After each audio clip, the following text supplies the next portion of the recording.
Fala pessoal, beleza? Aqui é o Ellison e hoje vamos falar aí das condições de Cauchy-Riemann. Basicamente, nós estamos continuando aí o nosso assunto sobre derivada de uma função de variável complexa. Hoje vamos falar dessas condições porque elas representam aí condições necessárias para a existência da derivada, né, que nós estamos chamando de f' de z, em um ponto z de nossa escolha. Então, as condições de Cauchy-Riemann ela vai dar para a gente as condições necessárias para que realmente a derivada exista, ou seja, é uma metodologia simples de testar se tem ou não tem derivada. Resumindo, algo nesse sentido para ficar fácil. Então, você vai lá e testa as condições, já às vezes já ganha ali um tempinho, né, na nossa formulação. E também elas são importantes aí mais para frente que vocês vão descobrir. Mas por hora, dentro desse contexto, vamos falar disso aí. Tá bom? Então, basicamente, eu vou tentar mostrar para vocês, nesse vídeo para não ficar muito longo, essas condições. E aí, nos próximos vídeos, eu vou tentar fazer uns exemplozinhos para ficar mais fácil, né? Para vocês verem aqui como é que a gente aplica elas e a gente toca o barco. Beleza? Então, ó, vamos lá relembrando rapidamente o nosso conceito de derivada. E aí vocês vão perceber que, na verdade, essas condições que a gente vai aqui deduzir rapidinho, elas basicamente refletem lá o cálculo de variável real, né, das derivadas parciais. E isso aí vem naturalmente pelaquela questão da natureza bidimensional dos números complexos que eu venho falando aí nas últimas aulas. Tá bom? Então, antes de começar aí, já deixa o seu joinha, se inscreve no canal e compartilha aí o vídeo, beleza, galera? Dá essa moral aí pro vídeo. É muito importante você se inscrever, né, para que o YouTube aí possa recomendar o nosso conteúdo para mais pessoas. Tranquilo? Ok, então bora lá. Então vamos tentar ver o que são essas condições de Cauchy-Riemann. E elas são bonitinhas e é um negócio muito útil. Então, ó, vamos relembrar? Então, vou fazer aqui uma revisão rapidinho. Aqui uma revisão. E a gente vai usar essa revisão para deduzir elas, porque é interessante vocês enxergar aí como é que elas surgem, né? Nesse caso em particular, tá? Eu não quero ficar fazendo demonstração aqui nesse curso, não. Então, bora lá. É só o que for mínimo mesmo e necessário. Então, nós temos lá que o nosso conceito de derivada de f no ponto z, nós definimos como sendo o limite, não é isso? De quando ΔZ tende a zero, de f de z0 mais ΔZ menos um f de z0 sobre ΔZ. Pronto. Então, nós vamos partir dessa definição. E aí vocês vão perceber que é um negócio relativamente simples. Por quê? Porque, veja só, aqui em cima nós estamos falando aí de uma variação, né? Ou seja, a função varia um pouquinho. Então, nós podemos tentar reescrever essa coisa aqui, ó, como sendo o limite de ΔZ indo a zero, e então como ΔF sobre ΔZ, tá bom? Nenhuma novidade, que isso aí é a definição formal aí de limite, né, de derivada, que é uma espécie aí de velocidade ou taxa de variação. Ok. Só que agora nós vamos tentar trabalhar aí com a ideia do número complexo, né, que ele tem aí duas partes, né, uma parte real e uma parte imaginária. E vamos tentar escrever exatamente essa expressão em parte real e parte imaginária, porque aí a gente pode aplicar, como eu falei para vocês, as propriedades de limite. Então, se eu vou ter uma parte real e uma parte imaginária, eu vou ter que a soma dessas partes, eu posso tomar o limite individual de cada parte. E aí, o nosso problema se reduz a um problema de variável real. Não é isso? Porque eu vou atacar a parte real e a minha parte imaginária, o meu izinho vai sair do limite, então eu vou ter uma função de variável real para trabalhar. Então, essa que é a lógica que a gente vai seguir para encontrar essas condições. Ou seja, a gente vai avaliar, né, se existe derivada, essa questão da continuidade de uma variável de função complexa por meio de métodos de variáveis reais. Resumindo, é isso, né, de maneira assim bem lógica, para ficar fácil. Tá bom? Então, o que a gente pode fazer? A gente pode reescrever essas funções nesses formatos. Então, a gente precisa lembrar. Ó. Então, vamos lembrar. Lembrar aqui Z0, né? Que é o meu ponto ali de interesse.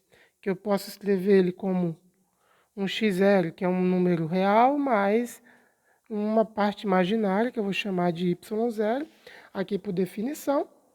Então, eu posso definir aqui, ó, o meu ΔZ, para ficar fácil, ó, eu posso definir ele assim, ó, como Z0, Z menos Z0, né? Então, conforme ΔZ vai para zero, quer dizer que Z está se aproximando de Z0. Fica a mesma lógica. E aí a gente pode tentar escrever o Z de uma maneira geral, sendo em termos de x e y qualquer, e o Z0 ser um x0 e um y0, que é um ponto específico. Então, ó, se nós fizermos isso, a gente vai ter x mais um y menos x0 mais y0. Tranquilo? Então, vamos subir aqui um pouquinho para a gente definir esse primeiro termo. Então, ó, eu tenho, na verdade, ó, eu tenho que meu ΔZ é, na verdade, x menos x0 mais y menos y0. E, portanto, eu posso reescrever o meu ΔZ como ó, um ΔX mais um y ΔY. Tranquilo? Então, primeira parte de baixo a gente já conseguiu escrever em termos de parte real, parte imaginária. Vamos fazer a mesma coisa, né? Vamos fazer a mesma coisa aqui para o nosso numerador. Para o denominador já resolveu, né? Parte real e parte imaginária. Tranquilo? Então, para o numerador, nós vamos fazer algo parecido, né? Vamos definir então, ó. Então, vamos definir.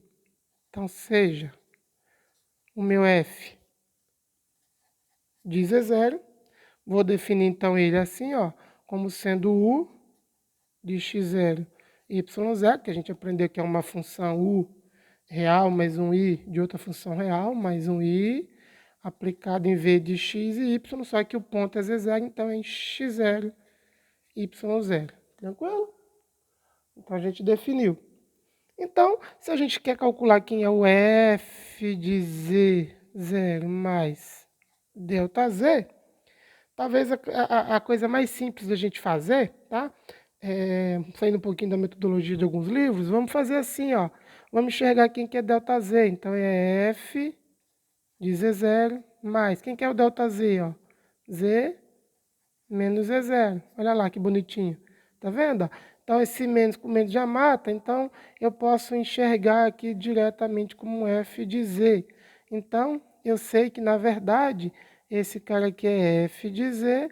Então, eu posso escrever isso aqui, ó, como U de x, y mais um i de v de x, y. Basicamente isso que nós estamos fazendo. Então, o nosso termo aqui, ó, do numerador, eu vou escrever ele aqui para a gente, que eu estou chamando de ΔF. Então, ó, logo, o nosso ΔF, que eu estou chamando aqui de F de Z0 mais ΔZ, menos f de Z0, nós podemos reescrever ele aí de uma maneira bem bonitinha, ó. Posso escrever então como sendo, vamos colocar aqui, ó, igual u de xy mais i de v de xy menos u de x0 y0 mais i de v de x0 y0. Fechou. Tranquilo? Beleza. Agora fica fácil, né? Agora é simplesmente a gente realmente enxergar, ó, de maneira bem simplificada, ó. Tá vendo aqui o x e y menos u de x0, eu estou tendo uma variação na minha aqui, ó, na minha parte real. Então eu posso enxergar isso aqui como uma variação em u, tá vendo? Mais uma variação em v. Pronto, a gente consegue simplificar a nossa conta. E agora a gente tem realmente uma expressão para fazer. Olha lá que legal.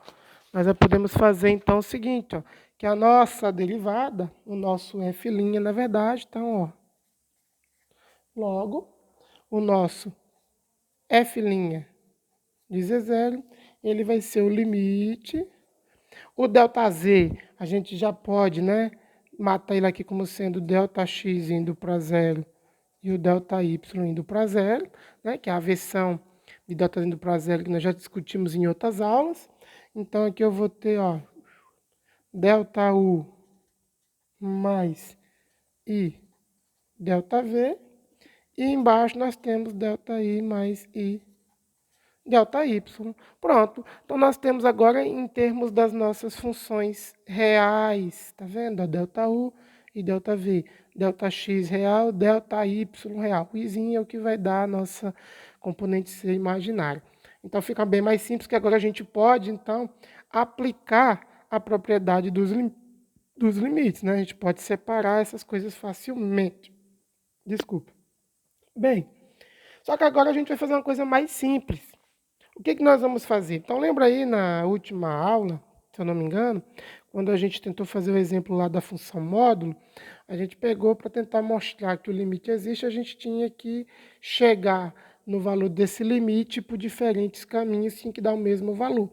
Então, a ideia vai ser a mesma. Então, na verdade, é só agora a gente está generalizando essa ideia, né, de caminhos que a gente quer estender para o ponto Z0, que tem que dar o mesmo valor de limite. É uma espécie lá de limite lateral, vamos pensar assim, para ficar fácil, né? A gente faz analogia ao cálculo de uma variável, que é mais simples de pensar. Então, quando a gente pensa nisso, então a gente pode estudar primeiro separadamente e ver o que acontece com esses limites, né?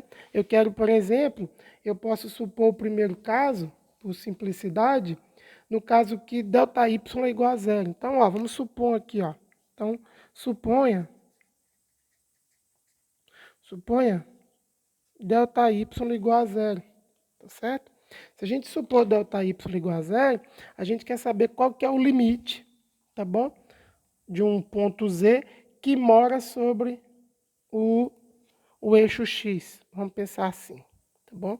Que mora sobre o eixo X. Então, estou no eixo X, né, das partes reais, e estou querendo tender para... Estou pegando um ponto no eixo X e quero ir para um ponto Z, tá certo? Me aproximar do ponto Z0. É mais ou menos essa a lógica aí. E aí, o que vai acontecer? Fica mais simples a gente resolver esse limite, ó.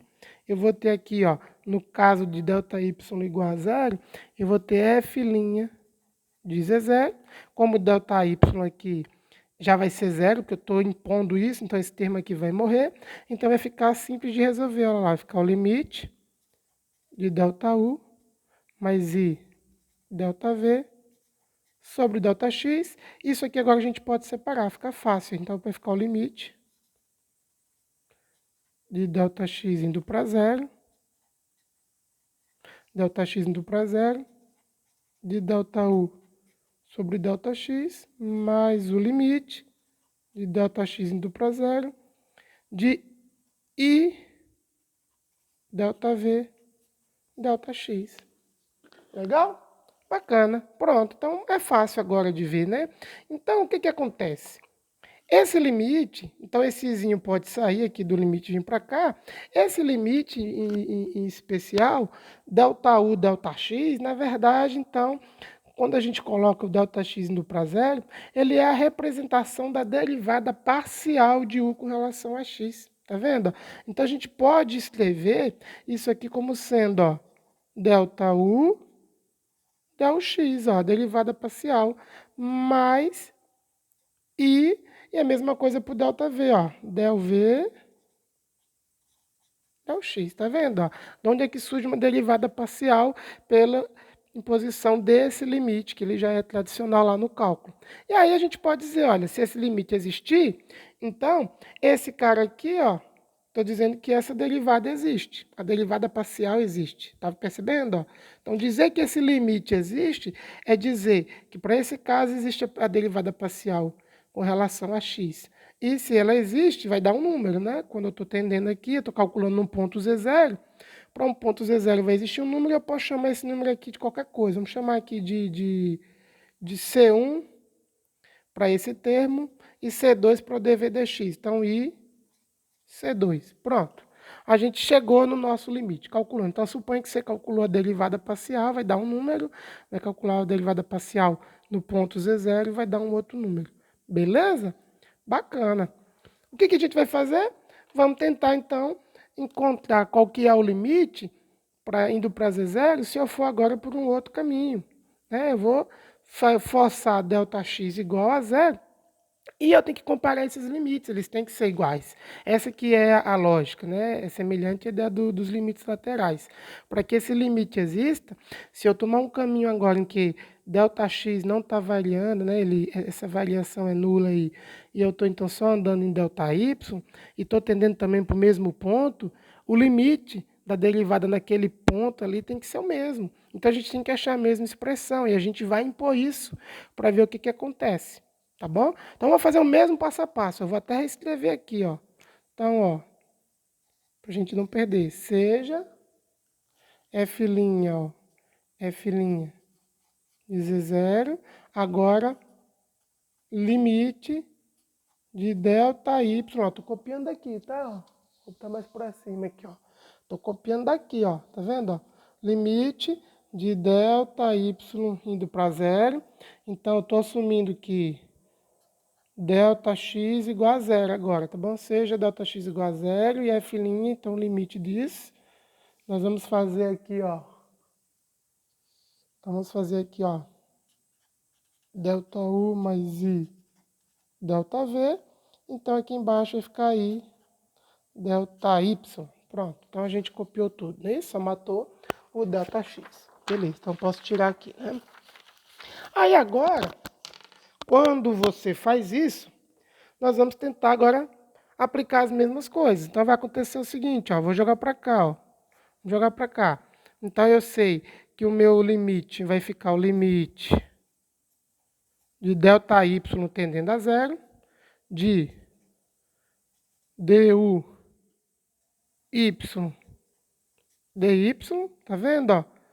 Mais limite de quando o y tende a zero, de I, dv e dy. Opa, professor, estou esperto, eu vou riscar aqui, deixa eu rabiscar. Então, para não ter trabalho, vou multiplicar por I e vou dividir por I, tá bom? Já para ficar fácil. Por quê? Porque aqui vai ficar um I aqui em cima, tá bom? E o I com I vai dar menos 1. Então, esse termo aqui vai ficar negativo. Então, ó, discutindo a mesma discussão, esse izinho vai sair do limite. E esse termo aqui, ó, percebe que agora ele é a minha parte real. Então, eu vou escrever, ó, esse cara aqui em termo agora de derivada parcial, porque esse limite tendendo a zero é a expressão da derivada parcial de dv com relação a y. Então, ó, é dv del v del y, mais, e mais não, no caso menos, né, ó, menos i du del y. Tá vendo, ó? Que bacana. Então, o que a gente está vendo é que essa derivada parcial, vou reescrever ela aqui, ó, del v del y menos i du del y tem que ser igual a quem que nós falamos? Olha lá, vou trazer de volta. Tem que ser igual a C1 mais IC2. Então, tem que ser igual a, tem que ser igual a C1 mais IC2 para que nós tenhamos realmente uma igualdade dos limites. Se isso é verdade, então isso tem que ser igual a quem? Ó? A del x mais I del v del x. Então, ó, comparando essas duas expressões, então eu vou linká-las aqui, ó, para ficar fácil. Então, vamos igualar essas duas coisas. Você tem agora um número complexo do lado esquerdo e um número complexo do lado direito. A igualdade de números complexos, como nós já discutimos, ela tem que se dar por quê? Em parte real com parte real, parte imaginária com parte imaginária. Então, ó, a implicação dessa conta que nós estamos fazendo como se fosse uma espécie de limite lateral para tentar impor, né, a existência, né, se existir, né, o limite, então implica o seguinte, ó, então implica que del v del y tem que ser igual a del u del x. Essa é a minha primeira condição. E implica, por essa igualdade fazer igual, implica que menos du dx, ó, menos du. Del y tem que ser igual a del v, del x. Essa aqui é a nossa segunda condição. E esses caras juntos aqui, ó, são chamados aí das condições de Cauchy-Riemann. Beleza?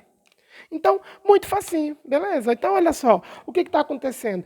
As condições de Cauchy-Riemann, elas falam para a gente a condição necessária para a existência desse limite, ou dessa derivada, na verdade, tá vendo? Ou seja, para que a derivada exista, se eu andar apenas pelo eixo real ou apenas pelo eixo imaginário, a imposição da existência do limite significa dizer que essas coisas aí têm que ter uma relação entre as derivadas parciais das funções reais. Então, eu tenho que as derivadas parciais de v com relação a y tem que ser igual à derivada parcial de u com relação a x, e a derivada parcial de u com relação a y, né, tomando o sinal de menos do que você acha dessa conta, tem que ser igual a dv dx. Então, essas condições aí, elas são condições necessárias, tá certo?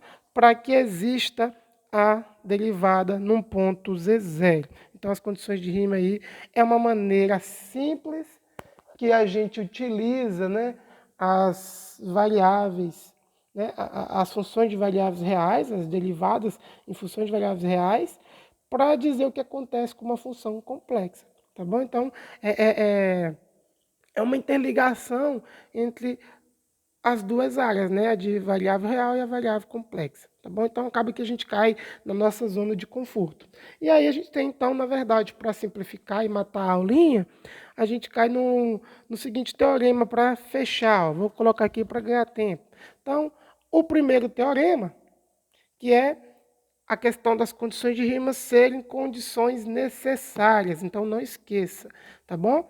Se você quer saber se a derivada no ponto Z existe, cara, teste rápido, teste as condições de Riemann. Se elas derem zebra, é porque a derivada não existe naquele ponto. Bom?